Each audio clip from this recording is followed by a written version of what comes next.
Welcome to this explainer. Today, we're diving into something absolutely fascinating: the two operating systems of the world. Have you ever interacted with someone from across the globe and felt like you were speaking entirely different languages, even when you were literally both speaking English? We kind of tend to blame those disconnects on superficial things, but the reality? It goes way deeper. Today, we're going to unpack the very foundation of how the East and the West view the universe. Think about your smartphone for a second. Before you even tap on an app, there's a core operating system running silently in the background, right? It dictates how every single piece of information is processed, stored, and displayed. Well, human beings are remarkably similar. Cultural differences aren't just about what food we eat or the holidays we celebrate. They're fundamentally about the invisible operating systems we use to make sense of reality, solve our problems, and relate to one another. So let's decode the two dominant operating systems of our world. All right, Section 1. Two lenses on the world. To truly get how we operate today, we have to start wide, like thousands of years ago wide.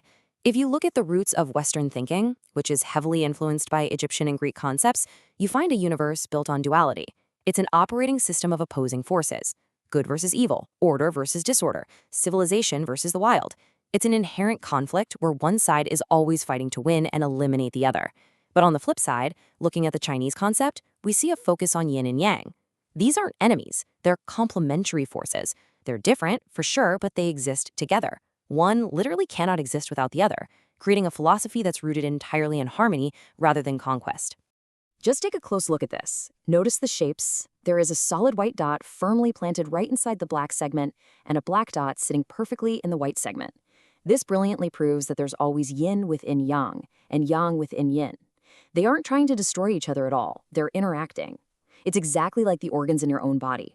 No single organ is better than the other, and if they start fighting each other, well, the whole system collapses. And that brings us to this really beautiful progression found in the Tao Te Ching. It states that Tao gives birth to one, one to two, two to three, and three to all things. The two are those complementary components we just talked about: male and female, morning and night, hot and cold. And because they interact, they create the three, which represents the children, the abundance of the entire world. This worldview creates a philosophy of continuous cyclical change. Just as morning hits maximum yang at noon, it eventually gives way to evening and the maximum yin of midnight, only to break into morning once again. It's really all about living in sync with the natural seasons of the universe.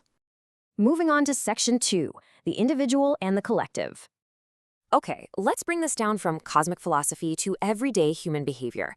How do these vast ideas actually dictate the way our societies function?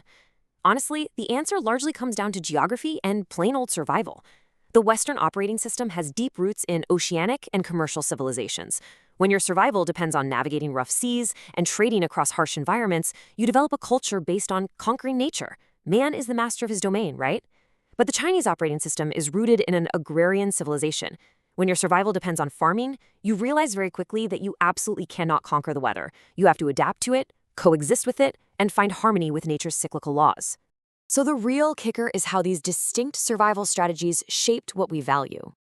The West goes all in on the individual. The core values here are freedom, individual rights, and equality, and the ultimate goal is getting the absolute most out of your personal value.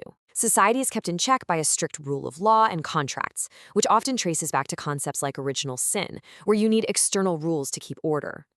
The East, however, is heavily collectivist. The focus totally shifts to duty, maintaining harmony, and preserving face. The end goal is the cohesion of the family and the state. So instead of strict legalism, order is maintained through this idea of innate goodness and Confucian ethics, meaning internal morality and hierarchical relationships matter way more than external rules. Let's jump into Section 3, linear logic versus holistic harmony. We've seen the cosmic side, we've seen the societal side. Now let's see how these systems actually process information and solve problems on a Tuesday. The divide here is fascinating. The Western mind generally runs on linear and analytical logic. It's sequential. It looks at a massive problem, chops it up into its individual parts, figures out cause and effect, and solves it step by step. The Eastern mind, it operates on holistic and circular thinking. It looks at the entire web of relationships from the macro all the way down to the micro. Rather than isolating a single variable, it assumes everything is interconnected and tries to understand the context of the whole shebang. You can see this difference so vividly when you compare art and medicine. Think about Western oil painting. It's all about precision, accurate perspective, and mastering human anatomy, capturing exactly what is literally there. Similarly, Western medicine analyzes the body down to its microscopic parts to zap a specific ailment. Now look at Chinese art, like inkwash painting. It focuses on the blank space, the spirit, the overall feeling of natural harmony.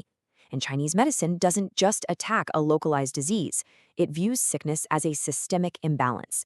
The goal isn't just a quick fix, it's to restore holistic harmony to the entire body. That brings us to Section 4, direct words and subtle meanings.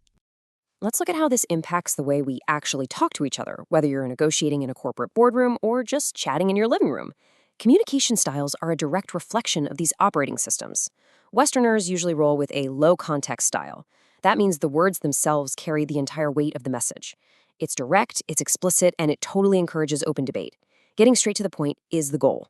Chinese communication, though, relies on a high-context style. The actual words, they're only a tiny fraction of the message. The rest is implied. It literally requires you to read the room, understand the underlying relationships, and communicate indirectly to avoid conflict and save face for everyone involved. Finally, Section 5, cultivating the fusion mindset. So what does this all mean? Which operating system is actually better for our crazy, interconnected modern world? Well, the truth is, neither is inherently better on its own. The real secret is synthesis. The fusion mindset shows us that the ultimate key to opening all the doors isn't just using the round Eastern handle of holistic relationship-based thinking, and it's not just using the jagged Western teeth of analytical linear logic, it's the combination of the two. Running both at the right time in the right situation is exactly what unlocks true potential. To really thrive using this fusion mindset, you've got to become highly adaptable. You need to read the situation from the outside in and anticipate cyclical trends, keeping in mind that change is literally the only constant. When you hit a roadblock, remember the complementary nature of yin and yang. There are always at least two ways to solve any issue. You need to change your methods dynamically. I mean, you wouldn't wear a heavy winter coat in the blazing heat of summer, right? So you definitely shouldn't apply rigid linear logic to a delicate human relationship problem.